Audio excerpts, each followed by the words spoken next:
Well, we're going to start now by reviewing the last chapter that we're looking at in this book, The Good and Beautiful God, which is entitled, How to Make a Pickle. And the big idea that we have in this chapter is that to live an authentic and effective Christian life, we have to slow the pace of our lives and become aware of the present moment and what God is up to within it. See, here's the thing. For many of us, especially those of us who live here in North America, we live under the tyranny of the urgent. There's always a constant sense that we have to be doing more, that we have to be doing and producing in order to be effective. And we associate our value with productivity. How much can I push out? How much can I accomplish? How much can I do? And one of the things as I was reading this chapter and looking at it this past week for myself is I was realizing how COVID has really unmasked our insecurities around this idea. Often we feel valuable when we can produce, when we can make a plan, and when we can accomplish, when we can do. But here's the reality. During our global pandemic, all of us are not accomplishing at the level we want to. All of us are not achieving at the level we want to. No matter what kind of plans we make, our plans are very tentative and often bump up against realities and things beyond our control. And when that happens, it creates a great deal of frustration. And that's a natural frustration. I'm not trying to say that we shouldn't feel frustrated or shouldn't feel stressed. It's a naturally anxious time. But here's the thing. When we define ourselves by our ability to create output, by our ability to produce, it can cause us to question our value when we can't. I've talked to people in different professions. I've talked and heard about pastors. I've talked about and heard from teachers, people in other places of work that suddenly feel like they're no good at their job and just feel like they should quit. Why? Because they're not able to do what they would set out to do, and inside of that discouragement creates a sense of like, am I valuable enough? Am I able enough? Am I capable? Am I worthy of the position that I hold? And here's the thing. The gospel, the narrative Jesus gives us, is that we are worth more than what we can produce. We're not machines. You are a child of God created in His image, and that's what gives you value. As I was reading about this in the book this past week, I was also thinking about different types of relationships I have, and I realized that I think one of the reasons that children love to be around their grandparents, now kids love their parents. My kids love snuggling and sitting with my wife or sitting with I. They really want my time. But there's a really special relationship a child can have with a grandparent. And I was stopping to realize this, is that often maybe it's because grandparents many times are at that place where they're at retirement or a place in their stage of their life where they're not driven on accomplishment in the same way.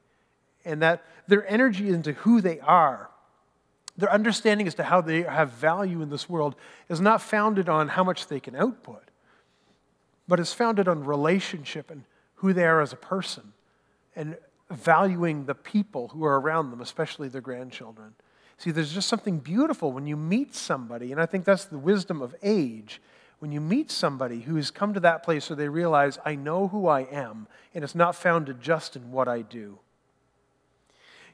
You know, in the book we talk a little bit about technology, and I'm a technophile. I love technology. I like my iPhone. I like computers. You know, one of my hobbies is I read websites that tell me how to make computers do things and learn the different things that are coming out in technology. And I love all that stuff. And technology is coming to such a way that it allows us to do things so much faster. Video editing today is something that's accomplishable in a matter of minutes, what would have taken people days and years gone by. Writing a document. You know, I learned how to type on an electric typewriter. You know, if you made a mistake, you had to go back, and some of you may have learned on older equipment, just plain typewriters, or never had a chance to type. Everything had to be handwritten and perfect. But now you can type a document on a computer, and if you make a mistake, you can go back and change it, and you don't have to write everything all over again. We save time. Letters used to travel for days or weeks to get where they go, and now you can send a message around the globe in the matter of fractions of a second.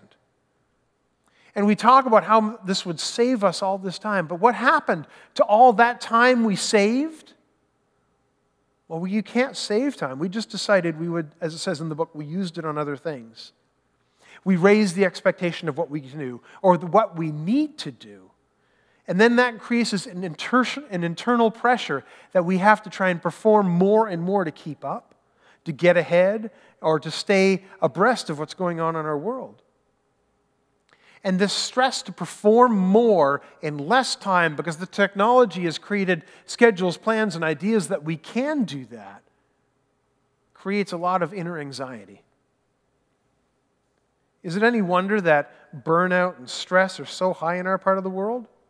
In some ways, we've treated ourselves like machines and struggle to keep up with the expectations we create for ourselves. It's interesting. I remember, seeing old recordings of Disneyland talk where they had like Future World. I forget, maybe that's not exactly what it was. Or you'd hear the people in the 60s saying, oh, in the future, we'll look like the Jetsons, where we're just kind of jetting around and everything's done for us and we'll be so relaxed. But the inverse has been true. It is understood now that people have less and less free time, partially because they can't escape the clutches of the technology that's always on them, always saying something to them, always notifying them, always asking for their attention. You see, in an age like this, it's always been a deal in the world, but in an age like this, we have to have a real caution around the area of hurry. Here's a statement that's just worth thinking about. We will not accomplish anything of significance in our spiritual walk in a hurry. We'll not accomplish anything of true significance in our spiritual walk in a state of hurry. Jesus was someone who had much to do. He had a very important mission. But he's one who struck this balance between rest and action, and he calls us to live in his way. The passage that came to mind as I was thinking about this week was Matthew chapter 11, verses 28 and 30.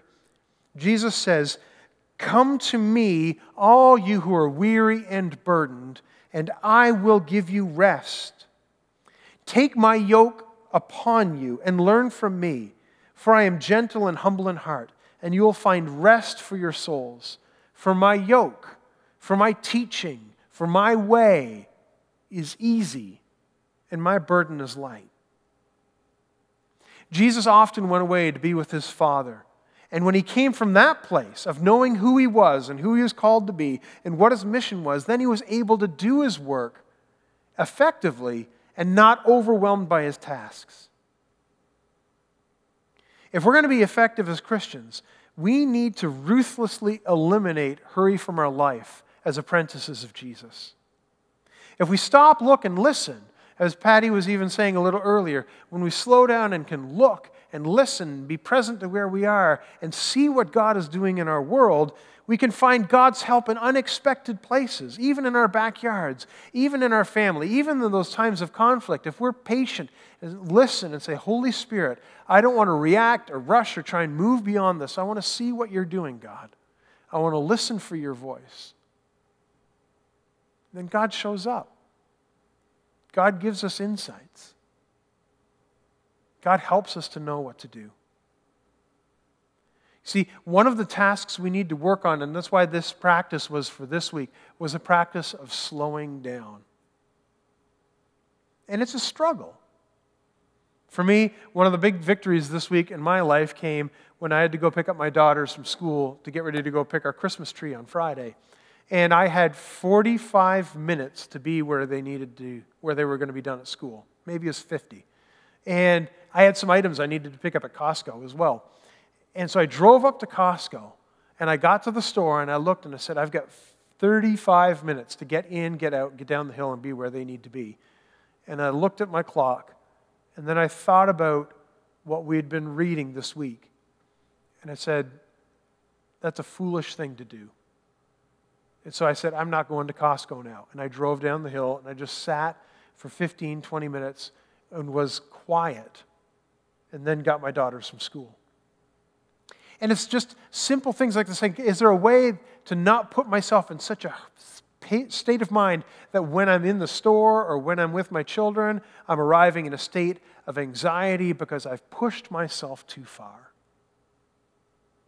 And it's made those decisions. And you know what? There's lots of times this week I didn't make that decision. And I'm aware of those as well. And often I look back and I say, what was I in such a rush for? We need to be patient with ourselves. You know, we need to be patient with our schedules and trying to make the space and margin so we can not be hurried and have margin. But we need to be patient with ourselves too, because we are a long-term project in God's world, and He has time to work on us and work on us slowly. When in the book we talked about making an apprentice is like making a pickle. That's not where the title of the book comes from. So I went today, when I had more time before we recorded, I went and bought a jar of pickles. And I really want to eat this, but I hear that bothers some people when they're watching people eat online. But the neat thing about a pickle is, as we talked about in the book, you know, there's this vinegar brine. If you just dip a cucumber in there and pull it right back out, you'll have a vinegar-covered cucumber, but you won't have a pickle. But if you make a pickle, you put this cucumber in that brine, and you leave it there for days, even for weeks. And eventually there comes a point that when you break open this pickle, it is impossible to separate the brine from the pickle.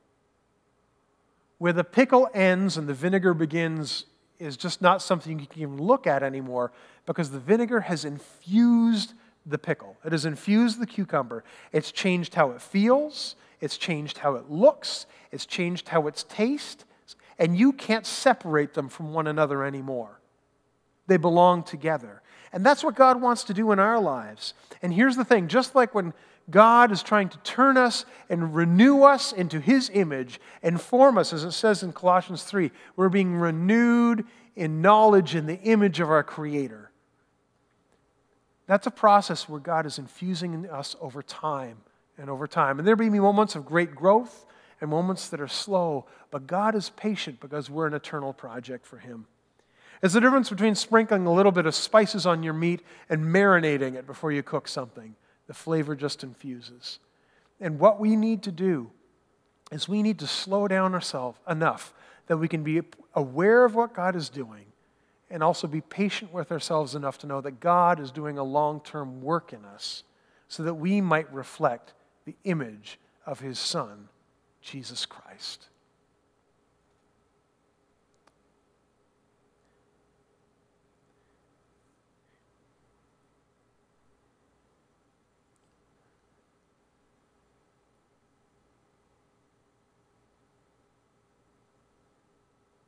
Well, as we wrap up for today, I want to just share a couple of thoughts. First of all, we're going to be taking a break for Christmas. And Christmas is a really great time of year that I would encourage you to make sure you take time to be still and listen. Maybe it's sitting in your living room and looking at a Christmas tree, or sitting at some point staring out the window at some snowflakes, but make sure you take time at Christmas to meditate and think about what God has done for you. And you know what? If you've had a chance, you've maybe not had a chance to read everything you've done in the book, or there's insights that you've really not had time to process. Before we come and look at doing anything new in the new year, why don't you take some time to process those thoughts, or pray about things that God has uncovered in your heart as we've had our class over these past few weeks. Also, one of the things that was suggested in the study guide for this book as a great thing to do with a group, but we can't seem to do a lot of group things now, is to watch the movie called The Nativity Story, which came out a number of years ago.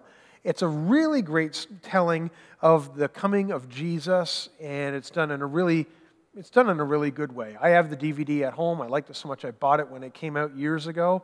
I might need to upgrade and get it in HD now to watch it again. But it's a great way to stop and just think about how Jesus came to earth for us and God's tremendous love for us. So I really encourage you, if you're looking for a way to reflect on Christmas and what Jesus has done, read the Christmas story from the Gospel of Matthew or the Gospel of Luke. Even read the prologue of John in John chapter 1. Or another great thing to do would be to watch this nativity story and pray and ask God to teach you something as you do. Now, looking ahead though, I do want to tell you that in January 2020, we're going to be be beginning The Good and Beautiful Life. Now, The Good and Beautiful Life is the second book in this series, the Apprentice series it's called, that follows up on this book, The Good and Beautiful God. And like The Good and Beautiful God, it helps us to replace false narratives and understandings in our mind with true scriptural ones from the teachings of Jesus. And in this case, it's talking about, now that we know who God is, and we talk about who Jesus revealed God to be in The Good and Beautiful God, we begin to say, how should that influence our life? And it's all based on the Sermon on the Mount found in the Gospel of Matthew.